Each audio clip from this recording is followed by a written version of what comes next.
Hey everyone, welcome back to my Python tutorial series. In this video, we are going to learn about Python loops. Imagine this. You brush your teeth every day. You watch episodes one after another. You do homework questions again and again. In programming also, we repeat things. We repeat tasks. And for that, we use loops. So what is a loop? A loop is used to repeat a block of code multiple times instead of writing the same code again and again. We use a loop. In Python, there are two types of loops, for loop and while loop. Let us go back to our Jupyter notebook and learn about for loop. So let us create a IPYNB file and give it a name as loops.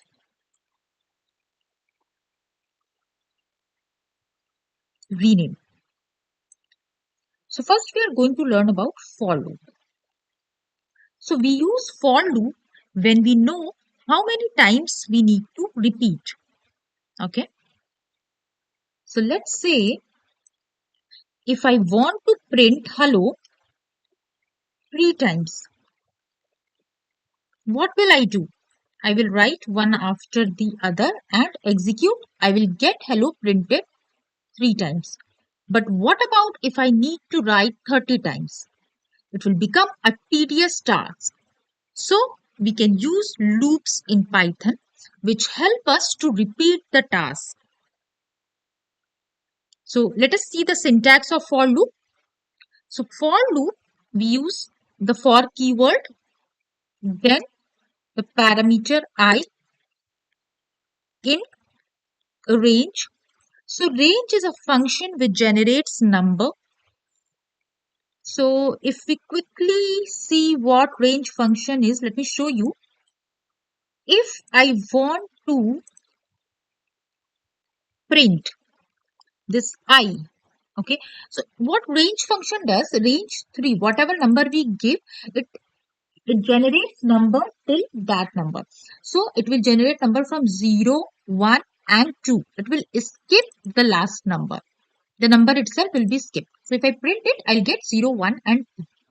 If I write here, let's say I write 6, then it will print 0, 1, 2, 3, 4 and 5. It will skip 6. So this is a quick summary of the range function. Now let's go back to our loops. So I'm saying for I in the range 3 and I print hello. And if I execute it, I get hello printed 3 times. So we are able to repeat the task. Okay. Let us see another example. Let's say I have a list of fruits. Okay.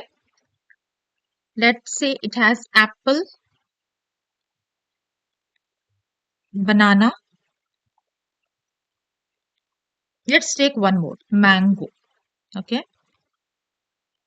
So previously we used range within the for loop. Now let us use this list. Now I want to print each and every fruit which is present in this list. So let us give a variable name fruit. This variable name you can choose as per your choice. In fruits and print fruit. Let's execute. So it prints apple, banana, mango. And what's happening here? So we have a list which is having 3 fruits, apple, banana, mango. We have a for loop. Fruit is a variable. In is the syntax for the for loop and fruits. Okay, fruits, this list. So what the for loop will do, it will iterate each and every element in this list in the order. Okay. So for fruit in fruits, it will go and pick up apple. It will print apple. Again, it will go to the loop, to the list. It will take the next element, that is banana. It will print the banana. Then it will go to mango and it will print mango. Okay. So this is how for loop works. Now let us see the another loop in Python which is while loop. Okay.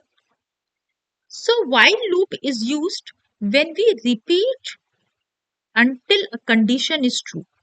When we don't know how many times we need to repeat beforehand. So let us understand this with the help of an example. Let us take a variable 1, I. Let us take a variable I whose value is 1, and let us write a while loop. So for while loop, we use while keyword, and after while, we give the condition. So let us say the condition is less than equal to 3. So whatever code is written inside this while loop will execute till this condition is true. Once this condition is false, the code will not execute. Let us add the code. Let us say I want to print I. And do not forget to increment this variable y. Okay. Now let us execute. So let us understand I is equal to 1 while condition is I is less than equal to 3. So 1 is less than equal to 3, which is true. So it gets into the code and it's execute. So it prints 1.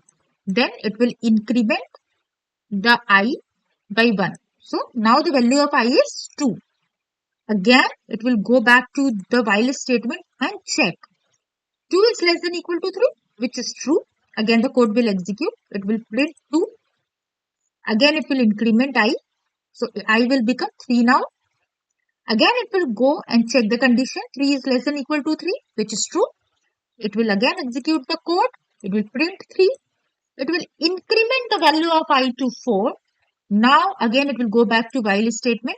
It will check if 4 is less than equal to 3.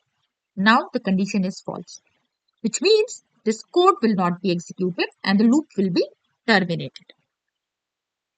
So, while loop runs until the condition becomes false. Okay.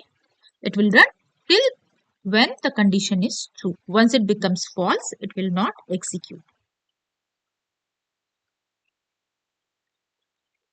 Now let us see another important concept related to loops, which is break and continue. So let us understand break first.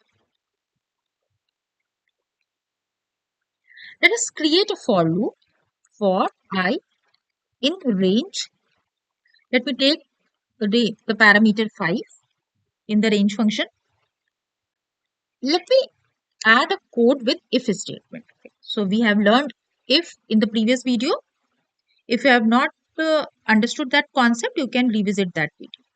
So let us say if, and in the if I am giving the condition I is equal to 3. Okay. If the value of I is 3, then break. So what break will do? Break will basically break the loop. Once this break statement is executed, the control will come out of the loop. What does that mean? Let me execute it. So we already know that range 5 means 0, 1, 2, 3 and 4, right? Now, since we are saying that if I is equal to 3, then break the loop. That is why 3, 4 are not printed. Okay. So let us understand line by line. So first, the value is 0 in I.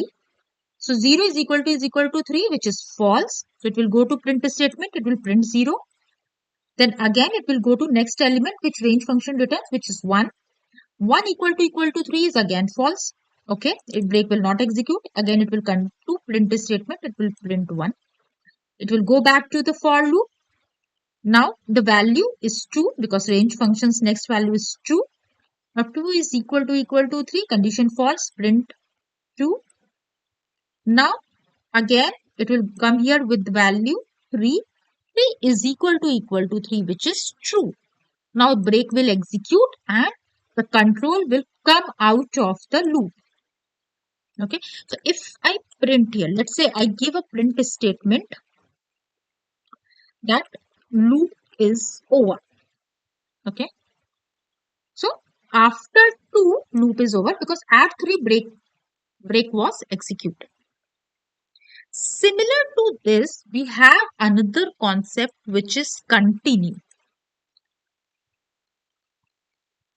Continue keyword. Okay.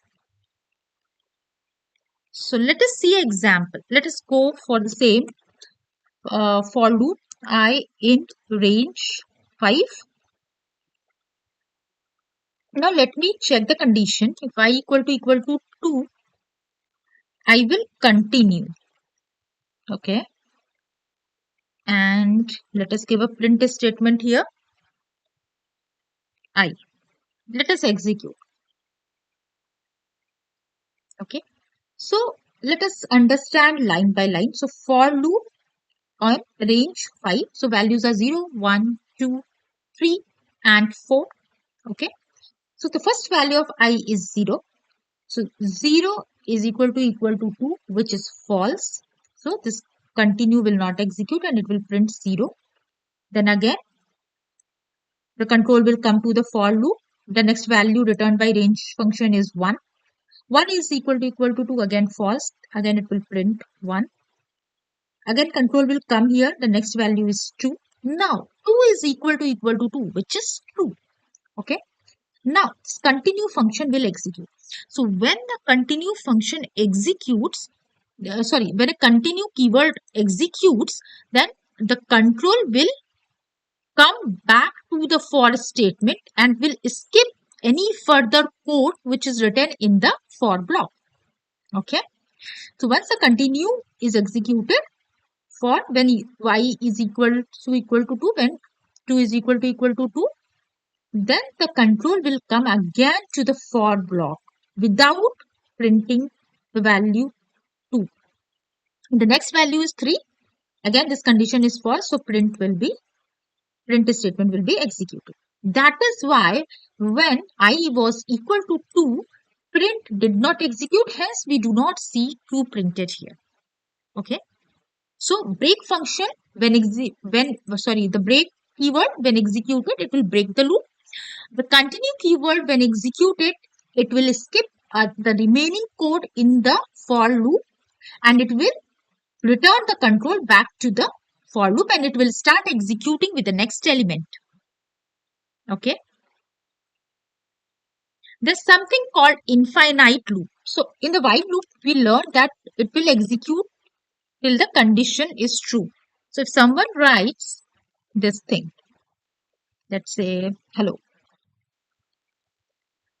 So this condition will always be true and this will become an infinite loop. So don't forget to update the condition. We should always update the condition when we are using while loop. So this is all with respect to loops in Python. Now it's hands-on time. Let us see some practice questions around loops. These are some of the questions for hands-on around loops. Please do practice them and let me know in the comment section if you face any difficulty. That's all for this video. In the next video, we will be learning about Python functions.